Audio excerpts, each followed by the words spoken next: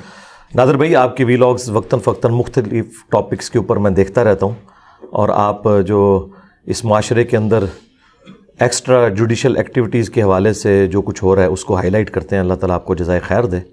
اور یہ بڑا اچھا کیا آپ نے کہ بجائے اس سے کہ میرے بارے میں رائے آپ کسی اور سے پوچھیں, میں زندہ ہوں, مجھ سے آگے پوچھ لیں, میں تیار ہوں انشاءاللہ. بے فکر ہو کہ جو آپ کے دل میں آتا ہے سوال کریں, انشاءاللہ میں جواب دوں گا. بہت شکریہ. ایک تو یہ کہ آپ کی پوری محفل بھی ہم نے 2.5-3 گھنٹے اٹینڈ کیا. کچھ سوالات جو ہیں ہم نے آپ کی گفتگو کے درمیان بھی میں نے نوٹ کیا, ممکن ہے کہ وہ تھوڑا سا اوپر نیچے ہو, لیکن سٹارٹ میں ہم آپ سے پوچھیں گے یہ کہ آپ کا مذہبی بیک گراؤنڈ کیا ہے اور فکری بیک گراؤنڈ کیا ہے؟ دیکھیں بلٹ اپ تو میرا بریلوی مکتب میں ہوا 31 سال تک. میں یعنی بائی برتھ جو جس فیملی میں اللہ تعالیٰ نے پیدا کیا وہ تو بریلوی تھی, لیکن پھر 2007 کے اینڈ پہ 2008 کے سٹارٹ پہ قرآن حکیم کو پری ڈیٹرمنٹ رزلٹس کے بغیر پڑھنا شروع کیا, اور آہستہ آہستہ اللہ تعالیٰ نے یہ سمجھ بوجھ دی کہ کوئی ایک فرقہ ایسا نہیں ہے جو 100% پرفیکٹ ہو. کچھ باتیں اہل حدیث کی درست ہیں, کچھ بریلویوں کی, کچھ دیوبند کی, کچھ اہل تشیع کی. تو میں نے ان ساری باتوں کو ایک جگہ جمع کیا. میرا کوئی ایک نظریہ بھی ایسا نہیں ہے جو مجھ سے پہلے پلانٹ ارتھ پہ کسی فرقے کا نہ ہو. ہاں یہ ضرور ہو سکتا ہے کہ کسی ایک فرقے کا وہ ہوگا, اور وہ آج بھی اسٹیبلش فرقے موجود ہیں. میں نے کوئی نئی بات لانچ نہیں کی, تو میں نے یونٹی ان ڈائیورسٹی کیا کہ یہ اتنے زیادہ جو فرقے بن گئے ہوئے ہیں تو یہ کیوں بنے ہیں؟ سب کے پاس کوئی نہ کوئی ایسی مضبوط بات تھی جس کی بنیاد پہ اس کی کمزور باتیں بھی ایکسیپٹ ہو گئیں پبلک میں. تو وہ ساری کی ساری باتیں ہم نے ایک جگہ جمع کی, اور اللہ کا شکر ہے ہم تمام فرقوں کو مسلمان سمجھتے ہیں, خواہ بریلوی ہوں, دیوبندی ہوں, اہل حدیث ہوں, شیعہ ہوں, اور ان کے پیچھے نماز پڑھنے کے قائل ہیں, اور اپنی کوئی مسجد نہیں بنائی, کوئی چندہ بک نہیں بنائی. اللہ کا شکر ہے ہم بھی عام مسلمان ہیں اللہ کے فضل سے. عموماً یہ دیکھا جاتا ہے کہ لوگ رسمی اداروں میں جو ہے وہ تعلیم حاصل کرتے ہیں اور آگے بڑھتے ہیں اور ایک اسپیشلائزیشن کرتے ہیں. آپ خود اس چیز کے قائل ہیں کہ چاہے کوئی ڈاکٹر ہو, کوئی انجینئر ہو, کسی بھی فیلڈ میں ہو, اپنا ماہر ہی گردانا چاہتا ہے. اس ماہر کو ہی یہ اختیار ہوتا ہے کہ وہ کوئی رائزہ نہیں کرے یا حتمی. آپ کسی رسمی ادارے میں بھی نہیں رہے, لیکن آپ باتیں وہ کرتے ہیں جو اسپیشلسٹ کرتے ہیں. ہاں, اس کی وجہ یہ ہے کہ جو ہمارے اسپیشلسٹ بن کے نکل رہے تھے نا تو ان کے کانسیپٹ کلیئر تھے, نہ انہوں نے قرآن و سنت پڑھی. 8 سال کے درس نظامی کے کورس میں 7 سال تک فقہ حنفی پڑھائی جاتی ہے, اور آخری سال دور حدیث ہوتا ہے جس میں بس حدیث کا ایک دور ہے گزر جاتا ہے. اسی لیے جب یہ علماء نکلتے ہیں, دیکھیں اہل حدیث جو سب سے زیادہ اپنے آپ کو علمی سمجھتے ہیں نا, ان کی اکثریت ہم سے پہلے جانتی نہیں تھی کہ مسلم شریف میں غدیر خم قرآن اور اہل بیت والی حدیث 4 جگہ پہ آئی ہوئی ہے. ان کو رٹائی گئی وہ حدیث جو ان 6 کتابوں سے بھی باہر تھی, قرآن اور سنت, جو کھینچتان کے حسن درجے تک پہنچتی ہے, اور جو مسلم شریف میں تھی 6225 سے 6228 تک, نہ ان کے بڑوں کو پتا نہ چھوٹوں کو پتا. یہ تو ان کا علمی لیول تھا. باقی ہم جو کچھ بیان کرتے ہیں کوئی فتویٰ نہیں دیتے ہیں, بالکل ہم بتاتے ہیں قرآن میں یہ لکھا ہے, سنت میں یہ لکھا ہوا ہے, یہ ریفرنس ہے, آپ چیک کر لیں جو اس سے رزلٹ نکلتا ہے. فتوے تو انہوں نے دیے ہیں. سنیوں نے شیعہ کو کافر قرار دیا, شیعہ نے سنیوں کو گمراہ قرار دیا, بریلویوں نے دیوبندیوں کو کافر قرار دیا, دیوبندیوں نے بریلویوں کو, اہل حدیثوں کو انہوں نے کافر قرار دیا. فتوے تو یہ دیتے ہیں. ہم تو کہتے ہیں قرآن میں یہ لکھا ہوا ہے اور آپ اپنے فرقے کا ترجمہ پڑھ لو, اگر بات ہماری نکلے تو اب قرآن پہ تم نے عمل کرنا ہے. اب یہ نہیں دیکھنا کہ قرآن کے خلاف اب جو کوئی عالم بات کر رہا ہے ہم نے اس کو لے کے چلنا ہے. اور معذرت کے ساتھ دنیا میں تو یہ ہوتا ہے کہ فزکس کا پروفیسر اگر آپ اسے کتاب سے غلطی بتائیں وہ اپنی اصلاح کرتا ہے, لیکن کوئی مولوی ایسا نہیں کہ آپ اسے قرآن سے اس کے بابے کا ترجمہ دکھا کے اس کی غلطی ہائی لائٹ کریں اور وہ مان جائے کہ میں نے غلط کیا ہے. تو اگر یہ حوصلہ جو ایک فزکس اور کیمسٹری کے پروفیسر میں ہمارے علماء میں ہوتا نا تو وہ ایکسیپٹ کر لیتے. آج تک کسی سائنٹسٹ نے کہا کہ یہ مفتی ممبر پہ چڑھ کے یہ کیوں کہتا ہے کہ چاند گرین اس وقت لگتا ہے جبکہ جو زمین ہے وہ سورج اور چاند کے درمیان آ جاتی ہے, تمہاری تو یہ فیلڈ ہی نہیں ہے. ایسا کبھی نہیں ہوا. آپ ایئر کنڈیشن لگانے کے لیے کوئی ماہر بلائیں اور وہ ٹیڑھا لگا رہا ہو اور مفتی صاحب یہ کہیں کہ یار یہ ٹیڑھا لگ رہا ہے, اس پہ ذرا لیول رکھ کے دیکھ لو, وہ آگے سے کہ تیرے کو ڈگری ہے, ڈگری تو میرے پاس ہے. کبھی ایسا نہیں ہوا. یہ مولویوں نے کیوں یہ زوم اپنا نکال لیا؟ واضح حدیث ہے بخاری میں, بلغوا عنی ولو آیا, پہنچا دو میری طرف سے خواہ ایک آیت ہی آتی ہو. اور آخری بات, آپ کو اگر پرائمری اسکول کا بچہ آ کے کہے کہ سر سورۃ البقرہ کی آیت نمبر 279 میں لکھا ہے کہ جو سود کھاتا ہے اللہ اور اس کے رسول کا اعلان جنگ ہے اس کے خلاف, تو آپ اسے کیا کہیں گے کہ تم پہلے جا کے ڈگری لے کے آؤ یا قرآن کھول کے پڑھیں گے؟ قرآن ہی کھول کے پڑھیں گے. اور قرآن میں وہ نکل بھی ہے تب بھی آپ کہیں چونکہ تیرے پاس ڈگری نہیں مولویوں کی, میں قرآن بھی نہیں مانتا, تو آپ ڈگری سے کیا اسلام سے ہی فارغ ہو جائیں گے. اور ہم چاہتے ہیں کہ یا تم مسلمان بنو یا اسلام سے فارغ ہو جاؤ. اسلام کو ایسے منافقین کی ضرورت نہیں ہے جو اپنے کتابوں کے غدار ہوں. آپ کا لہجہ ایروگینٹ ہے, کیا ہے کہ آپ کے لہجے پر اعتراض کیا جاتا ہے, یا آپ جو تمثیلات دیتے ہیں اس سے ایسا لگتا ہے کہ عام جس سے آپ عشق کرتے ہو جس ہستی کے ساتھ اس سے نسبت ہے چھوکرے کی یا اس طرح کی, آپ نہیں سمجھتے کہ آپ کی علمی یا آپ کے لفظوں کی زمین اتنی بنجر ہے کہ آپ اس سے عالی و عرفہ مثالیں پیش کریں؟ جی ہم نے تو کوئی مثال ہی نہیں دی ہے, ہم نے تو بتایا یہودی کہتے تھے, ٹھیک ہے. اور جب مثال دی جاتی ہے نا تو اس زبان کی لنگوسٹک کو استعمال کیا جاتا ہے, وہ زبان کیا کہہ رہی ہے. پہلے تو میں بریلویوں کو ان کے گھر کا حوالہ دیتا ہوں. ان کے اعلیٰ حضرت نے غزوہ بدر اور احد کے کانٹیکسٹ میں جو صحابہ کرام شروع میں ریلیکٹنٹ تھے ان کے لیے لفظ ترجمے میں استعمال کیا ہے, تم نے نامردی دکھائی. نامرد کسے کہا جاتا ہے؟ ٹرانسجینڈر کو. تو یہ کہیں گے نہیں اعلیٰ حضرت کا کہنے کا مطلب یہ نہیں تھا کہ وہ ٹرانسجینڈر تھے, کہنے کا مطلب تھا کم ہمتی. تو اگر اعلیٰ حضرت جو عاشقوں کا امام بنا ہوا ہے, خود سے انہوں نے بنایا ہوا ہے, وہ یہ کہے کہ نامرد صحابہ کو, تو یہ کیا کہیں گے؟ ٹائم قیامت تک ہے بریلویوں کو مرے زندہ جواب دیں اس بات کا.